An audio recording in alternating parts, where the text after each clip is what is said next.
So, here's the letter. 4th of July 2019. Dear Senator, greetings.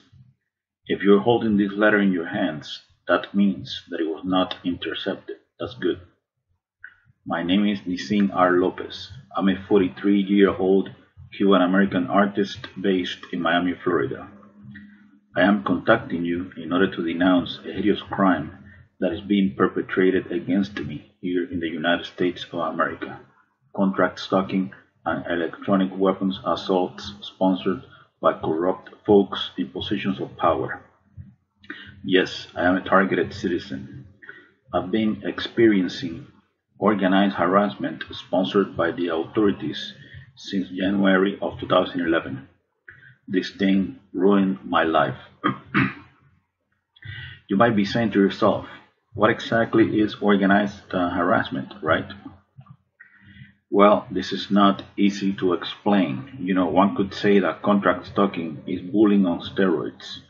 Covert harassment, organized group stalking, or community-based mobbing is pretty much a form of political repression, extrajudicial punishment.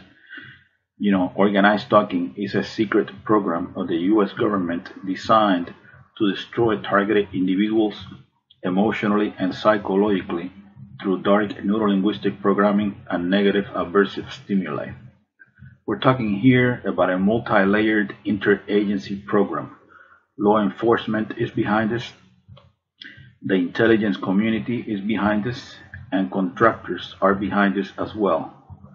Private security companies mostly employ ex-law enforcement and ex-military.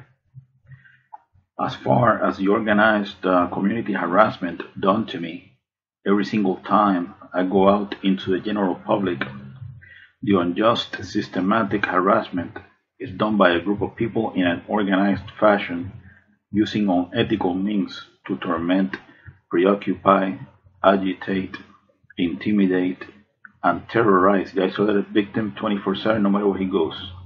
I'm talking here about acts of provocation, street theater, invasion of space, noise campaigns, mimicking, directed conversations, engineered collisions, orchestrated synchronicities, entrapment, etc.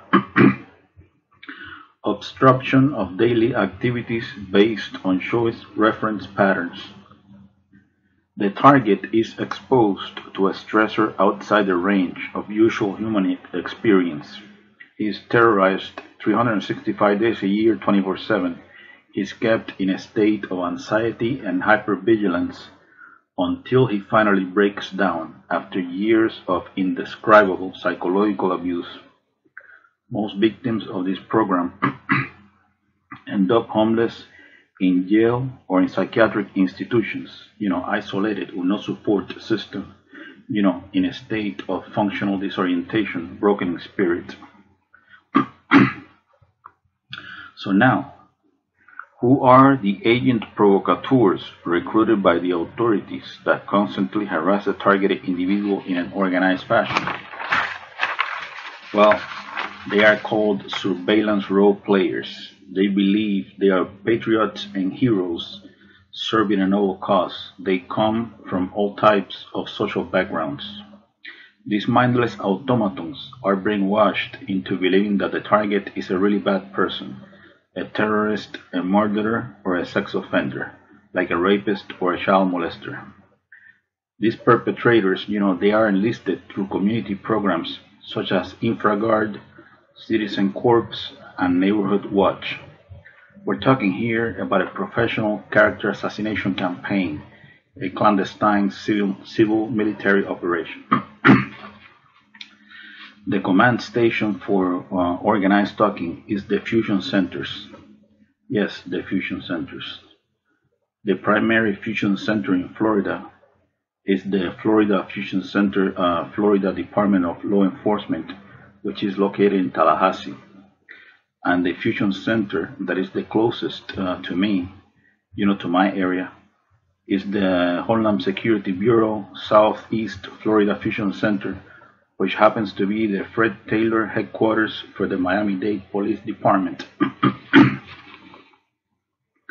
Overall, Contract stalking is psychological warfare, a secret, illegal, long-term, unconstitutional surveillance program designed to neutralize outspoken, politically incorrect freethinkers that are designated as enemies of the state, even if they're just innocent, harmless, law-abiding citizens that pose no real threat to anyone.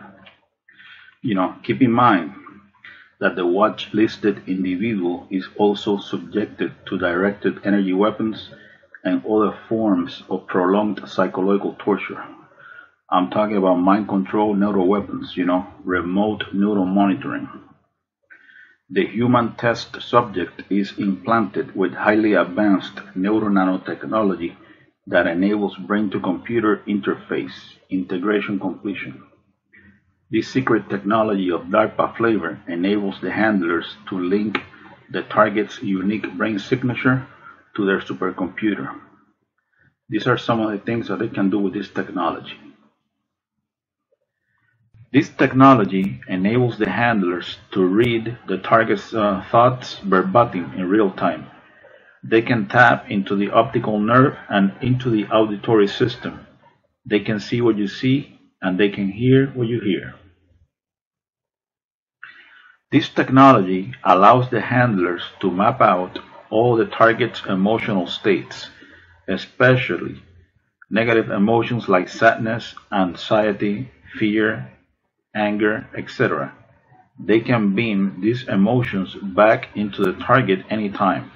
They can even Google your memories.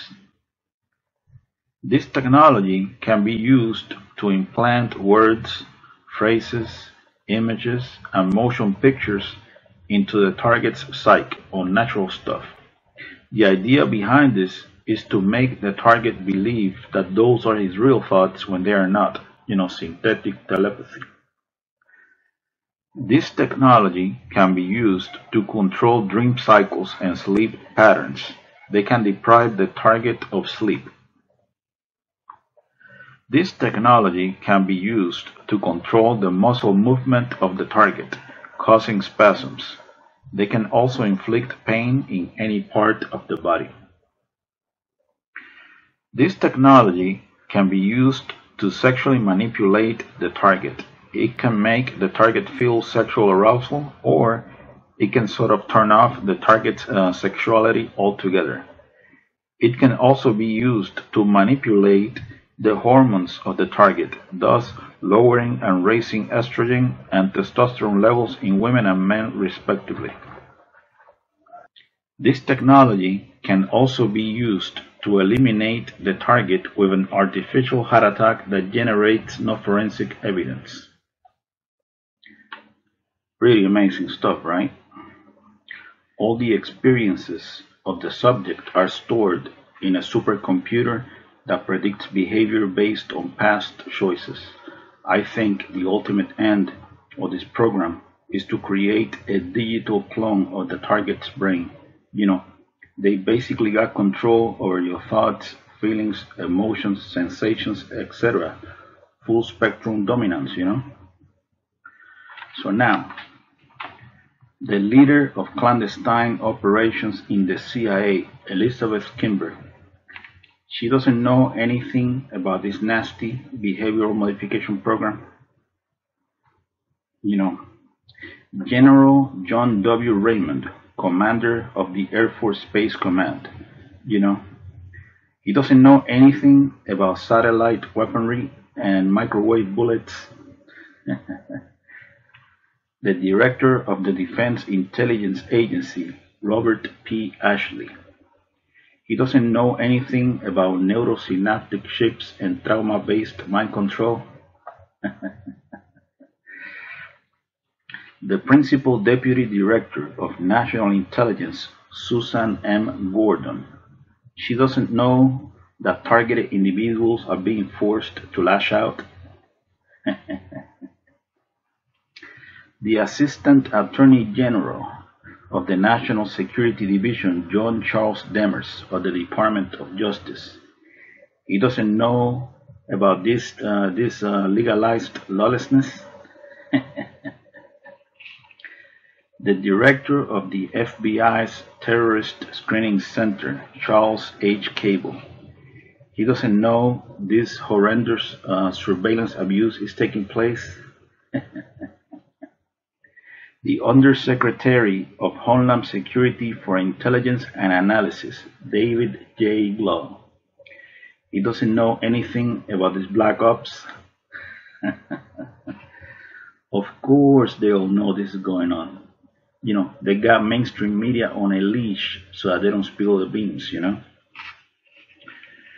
The puppet masters behind these programs, behind this personality disintegration program, because that's what it is, they will do anything, and I mean anything, in order to justify a multi-billion-dollar national security, counterterrorism, corporate military intelligence, police state complex, multi-billion or multi-trillion, who knows.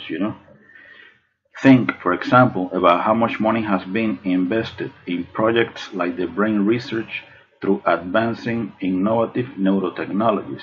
This transhumanism agenda is big business, that's for damn sure.